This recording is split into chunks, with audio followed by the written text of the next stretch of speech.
on our bus while the rest of the group visited an orphanage. If you ask many of the others, they would tell you the orphanage was probably one of the highlights of the trip, but I was too sick to attend. Hannah, doing what she did best, decided to bring her favorite children on the bus to visit me, knowing full well that that would put the biggest smile on my face. Whenever the drama of being a teenager was more than I could take, I'd run to Hannah to make sense of it all. A couple days before the accident, I was feeling overwhelmed, so I decided to call Hannah for some retail therapy. What I imagined to be a short shopping trip turned into a day-long extravaganza, spending more money than I thought possible and finishing it off with a lunch date, just the two of us. As I confided in her, she listened with her caring heart and reassured me that with that smile that we all know and love. And with that, I knew everything would be okay. As I dropped her off, her parting words to me were, "I love you, Goon," bringing me a sense of peace, love, and happiness.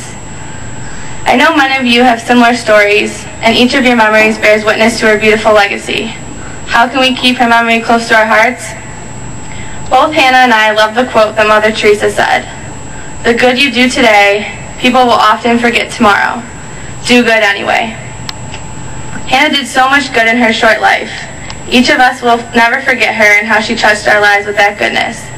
She will always be cheering for each of us to carry on with our lives, inspired by her example, doing the same to others that she did for us, sharing her inner peace to comfort, encourage, and inspire. Peace, Goon.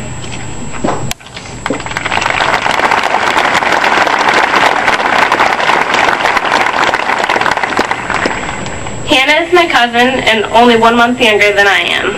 We grew up together, sharing almost everything: birthdays, Christmas, summer camp, cousins, friends, and every possible milestone. When we were younger, Hannah really looked up to me and knew everything about my friends, family, and all the latest corn gossip. As we grew older, I found that the roles had reversed, and I admired Hannah more than ever. I knew all of her friends, family, and all of the Fairport gossip. I even began using mad as an adverb. Hannah had the most amazing character and outlook on life, and I know I am not the only person who was envious of her carefree personality and contagious smile. What I admired most about Hannah was the love she spread to everyone she encountered and the love that she had for life. All of her friends absolutely adored her. My friends loved her, and anyone who had ever met Hannah remembers her with only the fondest affection. I know now that nothing will ever be the same. Hannah will not be sitting with me on the couch opening presents at Pop-Up's house on Christmas. We will not be teasing a Lavril together, singing baby songs with all the cousins, or eating monkey bread around the kitchen table, and no one's sync song will ever be the same. Thankfully, I have tons of great memories to remember Hannah by. One of my favorite memories is of midnight mass every year on Christmas Eve. We always arrived late and ended up in the very back of the church, all crowded into one pew. Hannah would start singing along to Little Drummer Boy in her loudest, most obnoxious singing voice. Then she would giggle with a little upturned smile. Moreover, it would become contagious, and before we knew it, we were all bursting out in laughter, while our moms tried, usually without success, not to laugh along with us. It's memories like these that put a smile on my face, and this is how Hannah would want us to remember her. We can celebrate Hannah's amazing life by telling stories and by loving our own lives just as she did. Hannah has always been an amazing cousin to me, not to mention my best friend, my princess, and now I know that she is my angel.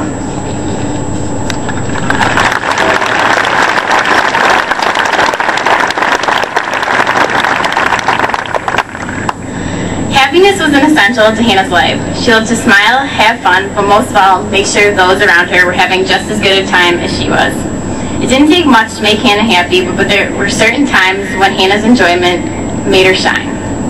One of my greatest memories with Hannah was attending a Hanson concert in 4th grade. This was the highlight of our year because we were both completely obsessed with everything Hanson. We even joined percussion that year so we could be just like our favorite member of the band.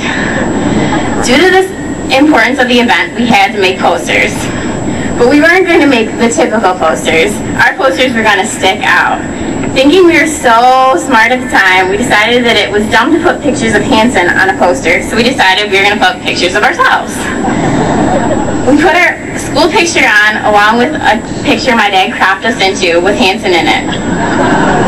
You can see right there.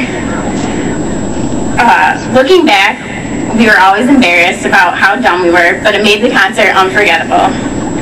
The Hanson trend eventually died down and we moved on to more age-appropriate music, but every once in a while on a special day, we'd break out the Hanson Middle of Nowhere CD and rock out to it on our way to school. A concert was an extreme example of something that made Hannah happy, but it was usually the simpler things that could make Hannah laugh for hours. One of the most recent things that Hannah thought was hilarious was a YouTube video with Will Ferrell called The Landlord. In these 3 short minutes, there was a 2-year-old girl acting as Will's landlord, and she demanded her money. She thought she was taught to say some inappropriate things, especially for her age, and as Hannah watched this video, she would burst out laughing every single time. But Hannah was cheerful even when she wasn't the one directly participating in the event. She was one of the greatest sports fans for all of our friends, but there was one sport she favored over the others: hockey. Hannah and I became huge hockey fans our freshman year when 2 of our friends had made the team. Our love for the game, and of course the boys, on the team escalated sophomore year after we attended practically